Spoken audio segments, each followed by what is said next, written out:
I didn't realize my girlfriend was telling me the little truth when she told me her secret. Had been dating Mary for about 2 months when she told me about the marble. We had already exchanged the L word.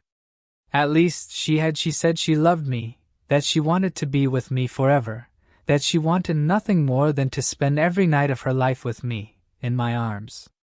I couldn't say it back to her. Because obviously, how could I? She had never actually spent a whole night with me. How could I say I love you to a woman who desperately rushed out of the door after a few hours with me?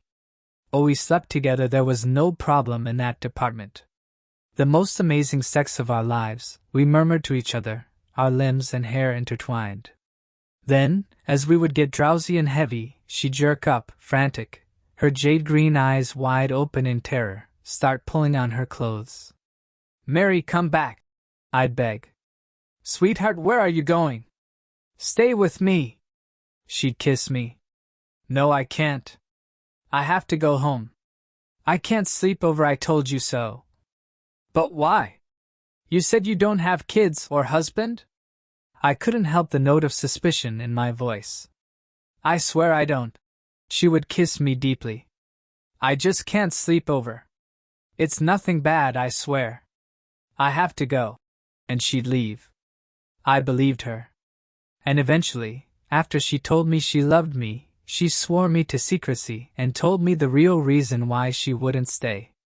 Sitting close to me, snuggling up, she said, "Farid, please believe me. I turn into marble when I fall asleep." I smiled kindly. "Okay, Mary, whatever." "No, I'm serious. I turn to actual stone when I sleep. It started happening after an old boyfriend of mine." She paused for a moment and swallowed hard. "Tried to assault me while I was asleep." I fought down the shocking rage which flamed inside me. I drew her closer to me, kissed her and asked, "What do you mean, my love?" Tears spilled out of her eyes. "I don't know why. I've researched, I've never dared tell anyone. At first it was cool. Then that's how I knew. I started dating again, and it happened the first night I slept over with the new boyfriend, Barry. I was wakened by his screaming. He was screaming, staring at me. I had turned into a marble statue when asleep, and as I wake up, I turn back to normal human flesh." I shook my head. I didn't understand what she was talking about, but I realized it was some sort of trial of our love I didn't need to understand.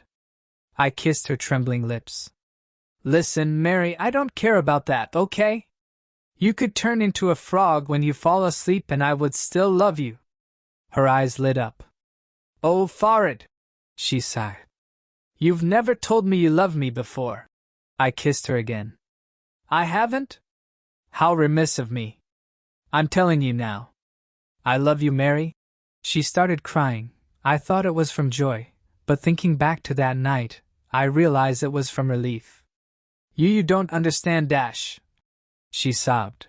"How terrified I was of losing you. I love you so much.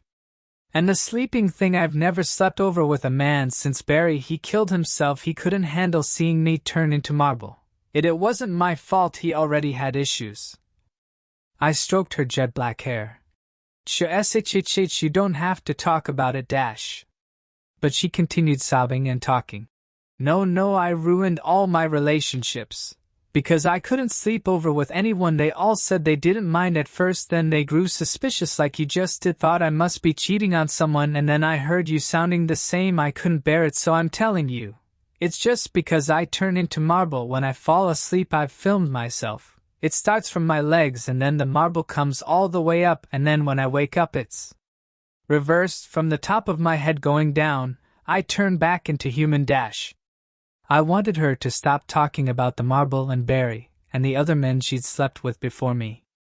I held her closely, kissed her face which was wet with tears. "Please, Mary, please, it's okay.